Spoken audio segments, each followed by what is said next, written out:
할렐루야. 복된 밤입니다. 이 밤에도 하나님의 은혜가 여러분 가운데 함께 하시길 주님의 이름으로 축원합니다.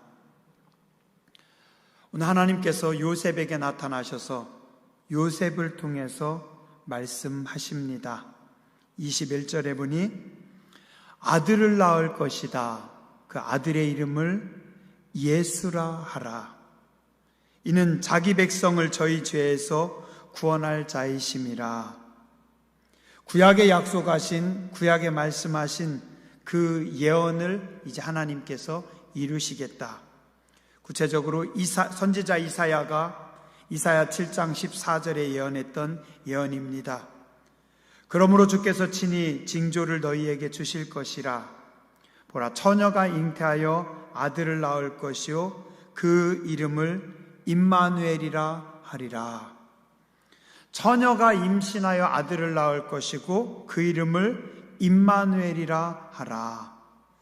여기서 임마누엘이라고 하는 말씀의 뜻은 하나님이 우리와 함께 계신다. 자, 한번 따라서 하시죠. 하나님께서 나와 함께 하십니다. 하나님께서 나와 함께 하십니다. 이 말씀이 그렇게 중요한 말씀인가요? 그렇게 큰 의미가 있는가요? 조금만 역사를 한번 살펴보겠습니다. 이스라엘 백성들의 조상은 아브라함으로부터 시작됩니다. 아브라함은 정확한 시대 연도는 모르지만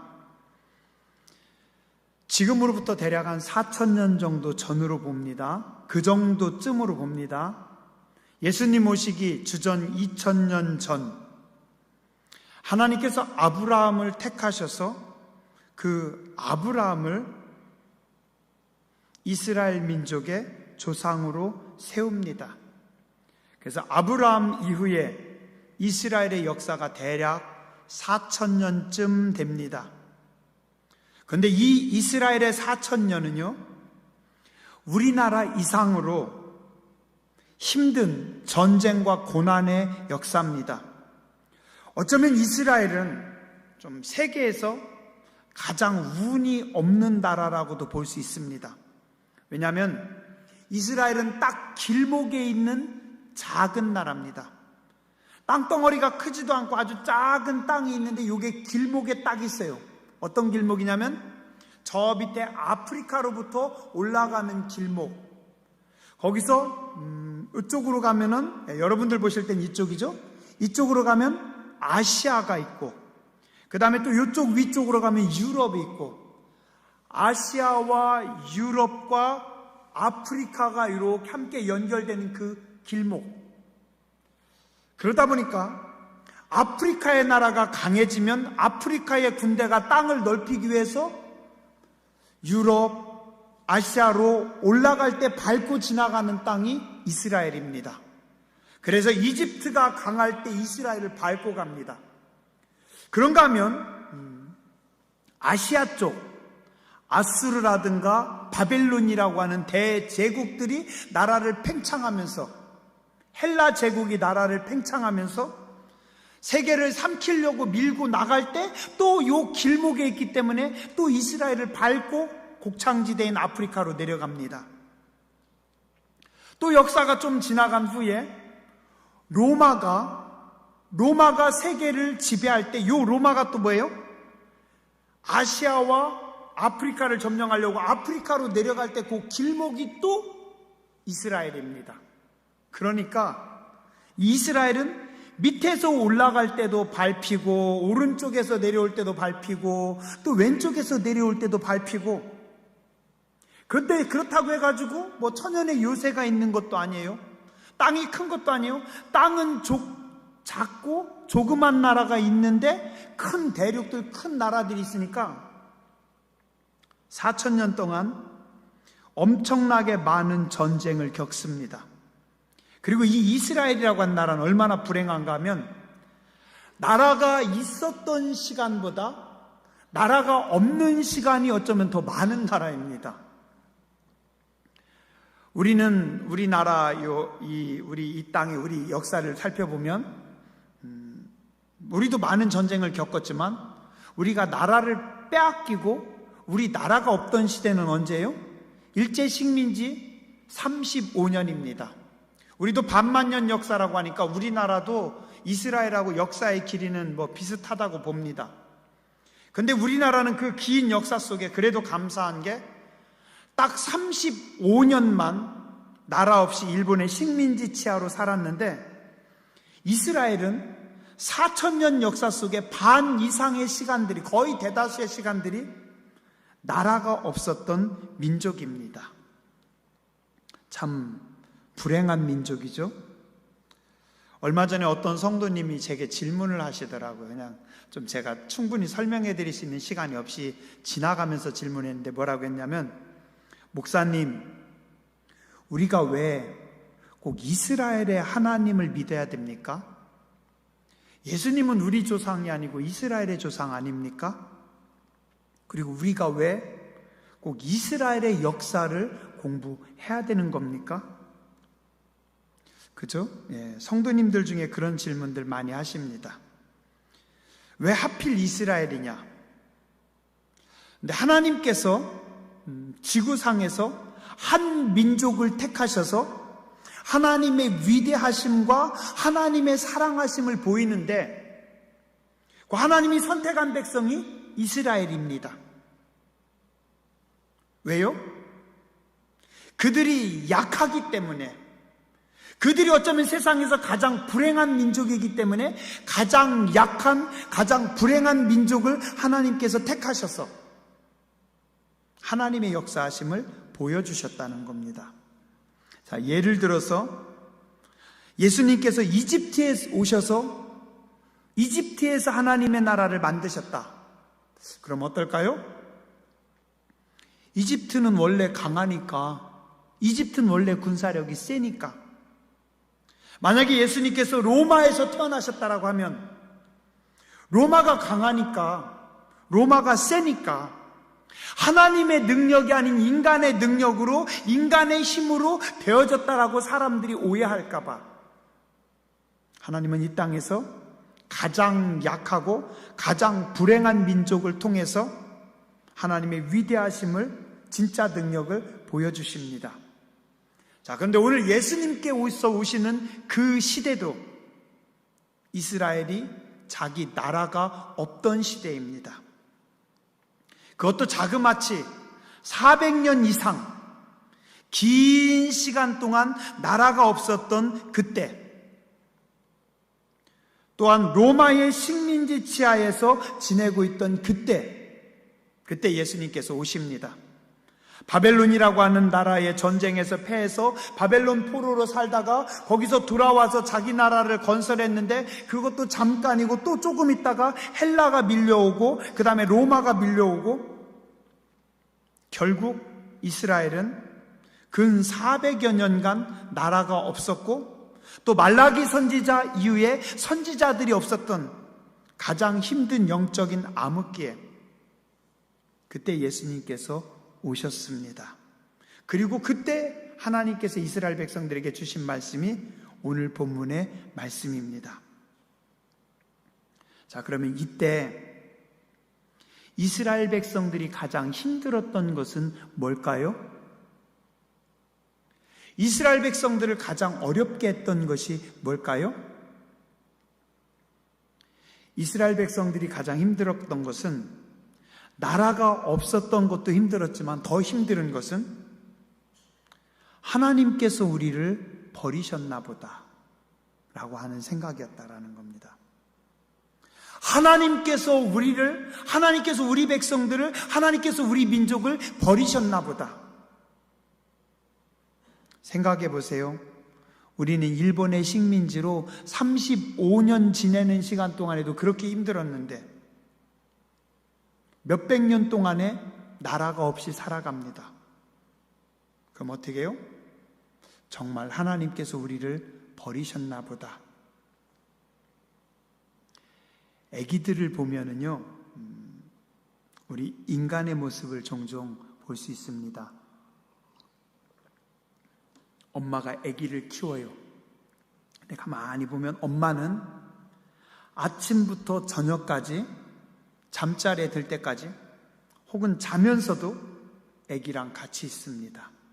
늘 엄마의 시선이, 엄마의 귀가 늘 아기에게 가 있어요. 아기가 잠자는 순간도 엄마는 멀리 안 가요. 왜요? 아기가 자다 깨서 엄마를 찾을까 봐. 아기가 자다가 깼는데 옆에 엄마가 없어요. 그럼 아기는 어때요? 놀랍니다. 엄마가 나를 버렸나 보다. 엄마가 나를 버린 거 아니야? 잠을 자다가도 아기가 어떻게 해요? 자다가도 잠깐 정신 들면 이렇게 더듬어요. 그래서 엄마 손을 잡으면, 엄마 몸을 만지면 엄마가 옆에 있구나라고 믿고 자는 겁니다. 그죠? 근데 그 엄마가 없어요. 그럼 어떻게 돼요? 놀래죠. 그죠? 예. 오늘 이스라엘 백성들도 그렇습니다. 하나님께서 우리를 버리셨나 보다. 하나님께서 우리를 버리지 않으셨다면 우리가 어떻게 이렇게 몇백 년 동안, 이렇게 긴 세월 동안 이렇게 버림받았고 우리가 이렇게 힘들겠는가? 그런 그들에게 오늘 하나님의 말씀이 임합니다. 뭐라고 하셔요? 아들을 낳으리니 이름을 예수라 하라. 이는 그가 자기 백성을 그들의 죄에서 구원할 자이심이라. 보라, 처녀가 잉태하여 아들을 낳을 것이요 그의 이름을 임마누엘이라 하리니 이는 하나님이 우리와 함께 계신다. 즉 하나님은 너희를 버리지 않았다. 하나님은 지금도 우리와 함께 하시고 하나님은 지금도 우리를 붙잡으시는 하나님이시다. 내가 너희하고 함께 있다 라고 하나님께서 말씀하십니다. 이사야 54장에 보면은요, 이스라엘 백성들이 바벨론의 포로로 지낼 때 가장 힘들던 시간에 하나님께서 이스라엘 백성들에게 이런 말씀을 하십니다. 뭐라고 하시냐면요, 이사야 54장 1절부터입니다. 잉태하지 못하며 출산하지 못한 너는 노래할지어다. 산고를 겪지 못한 너는 외쳐 노래할지어다. 이는 홀로 된 여인의 자식이 남편 있는 자의 자식보다 많음이라. 여호와께서 말씀하셨느니라. 자, 잉태하지 못하는 여자, 출산하지 못하는 너는 노래할지어다. 이는 홀로 된 여자의 자식이 남편 있는 자식보다 많음이라.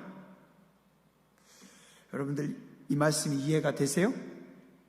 임신하지 못하는 여자, 아기를 낳지 못하는 여자는 노래할지어다. 왜냐하면 홀로 된 여자, 이거는 남편이 떠나거나 남편이 죽었거나 남편 없는 홀로 된 여자.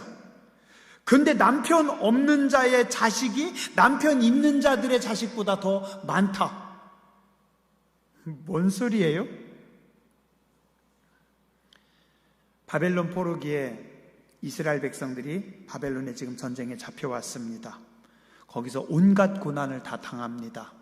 여자들은 노예로 잡혀가서 비참하게 일하고 착취당하고, 남자들은 노동 현장에 끌려가서 일합니다. 그리고 이 사람들이 얼만큼 잔인하게 했냐면 남자들을 거세합니다.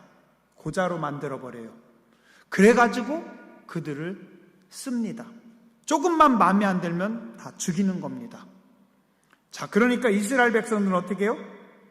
결혼해서 임신하고 싶어도, 부부가 결혼했어도 자유롭게 임신을 못해요. 왜요? 바벨론 사람들에 의해서 남자들이 성적으로 거세당했기 때문에, 또 자기들 편하게 가정을 꾸리지 못하기 때문에, 또 전쟁을 통해서 그들의 억압으로 인해서 남자들이 죽임당합니다. 남편이 죽임당해서 남편이 죽었어요. 여자만 홀로 남아있어요. 이게 지금 이스라엘의 형편입니다. 자, 근데 남편이 있는 자는 누굽니까? 그들을 괴롭히고 그들을 누르고 있는 바벨론 사람들.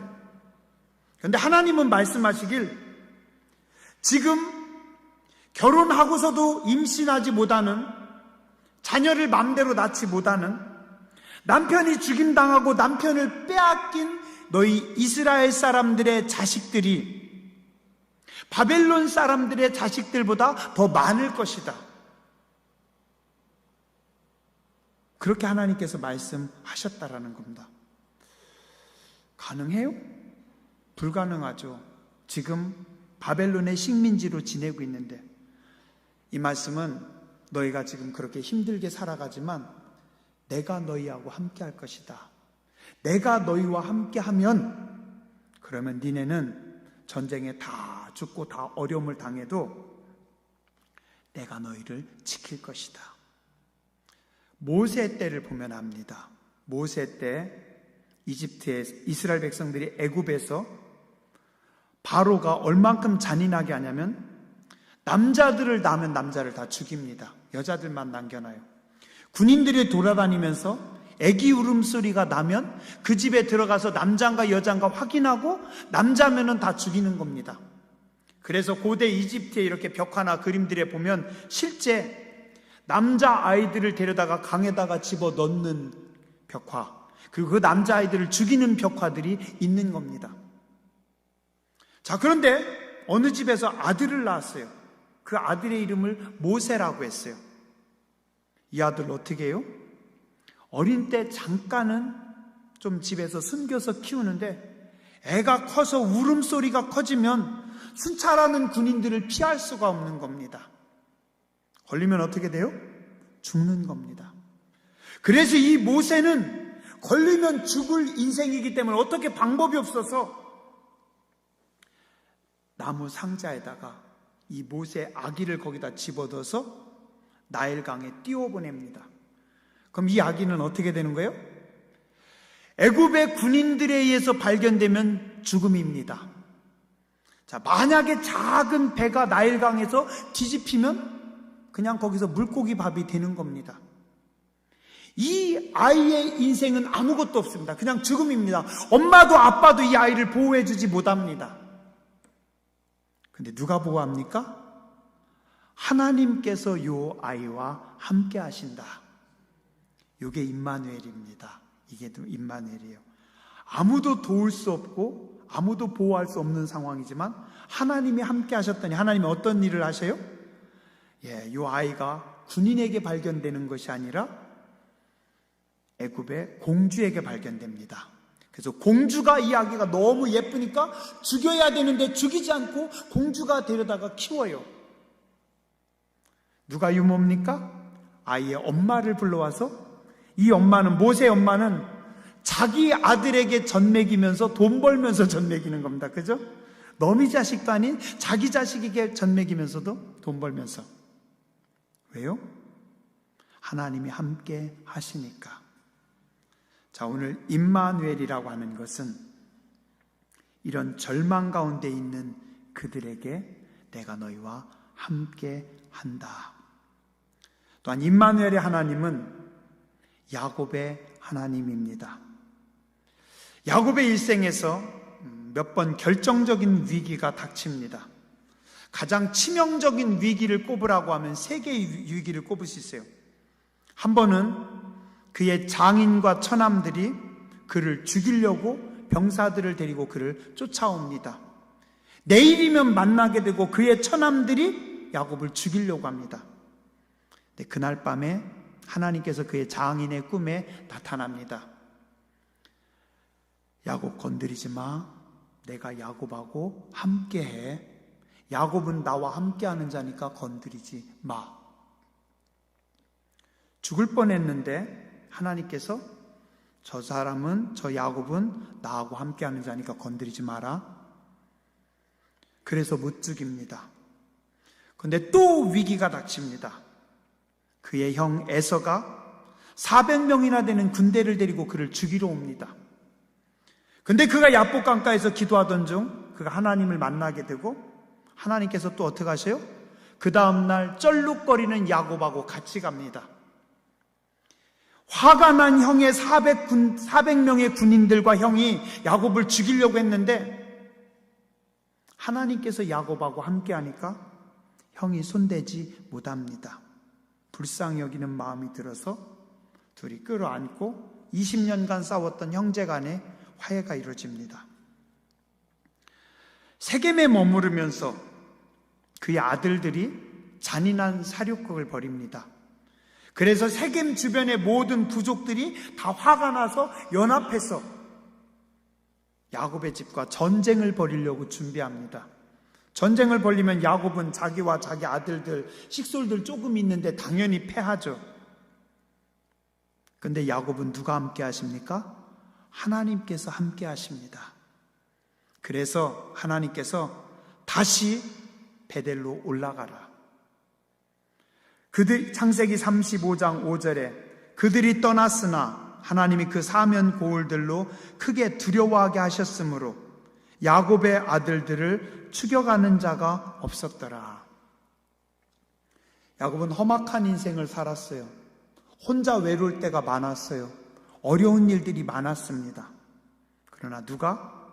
하나님께서 임마누엘 하셨기 때문에 하나님의 도우심으로 그의 모든 위기를 이겨냅니다. 또한 임마누엘의 하나님은 죄인들과 함께 하시는 하나님이십니다. 누가복음 5장 31절과 1절과 32절에 보면 예수님께서 말씀하십니다.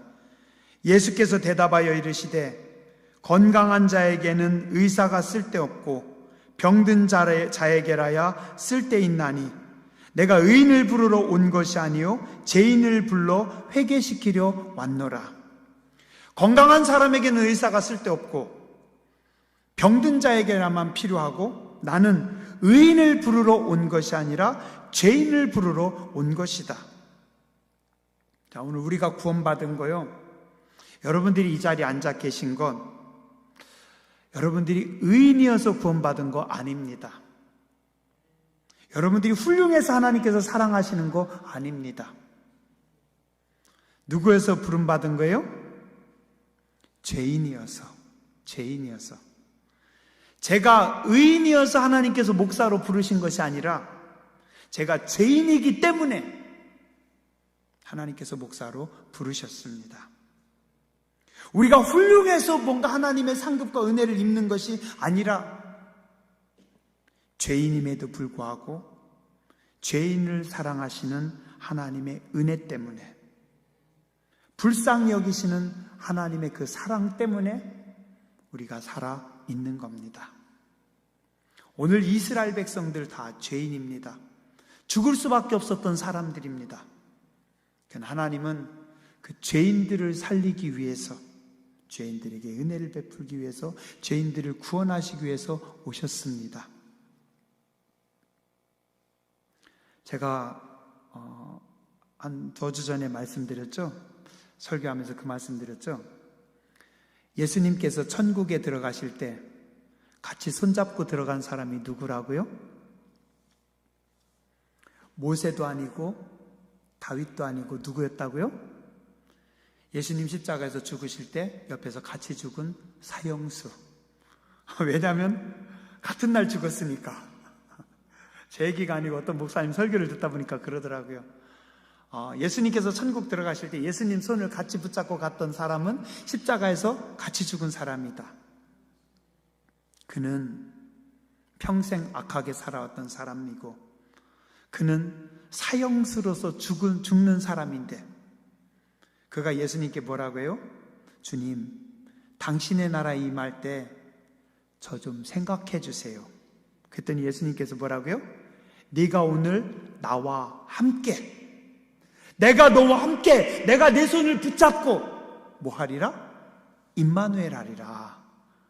너의 평생의 삶은 죄악의 삶이었고 너는 사형수의 삶이었고 너는 그 죄악과 사형수의 삶이었기 때문에 너의 결론은 지옥이었지만 누가? 내가 너와 임마누엘 하니까, 내가 내 손을 잡으니까 그는 아무 공로 없이 잘한 것 하나도 없는데, 아무것도 없는데 주님이 임마누엘 하시니까 그는 어떻게 해요? 구원받아서 예수님과 함께 천국에 들어가는 영광을 누립니다. 저는 이게 복음이라고 생각을 합니다. 임마누엘의 하나님은요, 답이 없는 인생들, 약한 인생들, 우리 같은 죄인들에게 오셔서 우리를 붙잡으시고 구원하십니다. 그렇죠? 그 임마누엘의 하나님께서 오늘 이 민족 가운데, 우리 가운데 함께 하실 줄 믿습니다. 코로나가 위기입니다. 코로나가 어려워요.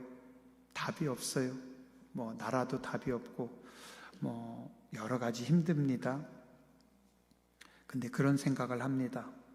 이 위기 속에서도 임마누엘의 하나님께서 우리와 함께 하심으로, 우리의 능력이 아니라 우리의 힘으로가 아니라 하나님의 은혜로, 또 한국교회가 거룩해서, 우리가 기도 많이 해서, 우리가 신앙생활 잘해서?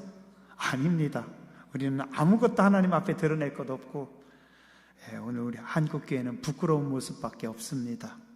우리 교회도 많이 부끄럽습니다. 저도 하나님 앞에 부끄러운 것밖에 없습니다. 그러나 임마누엘 하나님께서 죄인인 우리와 함께 하시기 때문에 오늘 이 어려움을 이기고 또 우리에게 부으시는 더 놀라운 은혜가 있을 줄 믿습니다. 기도하겠습니다.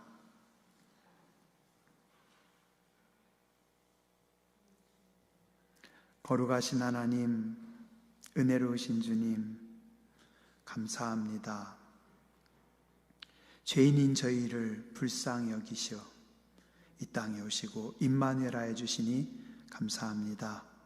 저희 참 속이 좁아서, 저희가 어리석어서 순간순간 조금만 어려우면, 조금만 하나님이 안 보이면 하나님께서 우리를 버리셨나 보다 하고 원망하고 범죄할 때가 많이 있습니다. 우리의 믿음 없음을 불쌍히 여겨 주시옵소서. 늘 언제나 우리와 동행하시는 하나님, 우리가 약하고 우리가 답이 없고 우리가 부족하지만 우리와 함께 하시며 우리에게 답을 주시고 우리를 구원하시는 임마누엘의 하나님, 우리가 죄인이지만 우리 가운데 임재하여 주시고 우리를 거룩하다 가시고 영광의 나라로 인도하시는 존귀하신 주님, 오늘 한국교회 가운데, 오늘 주의 백성들 가운데 주님께서 임마누엘 하여 주시고 우리를 새롭게 하여 주실 줄 믿습니다. 거룩하신 주님, 예수님 이름으로 감사하며 기도드렸습니다. 아멘.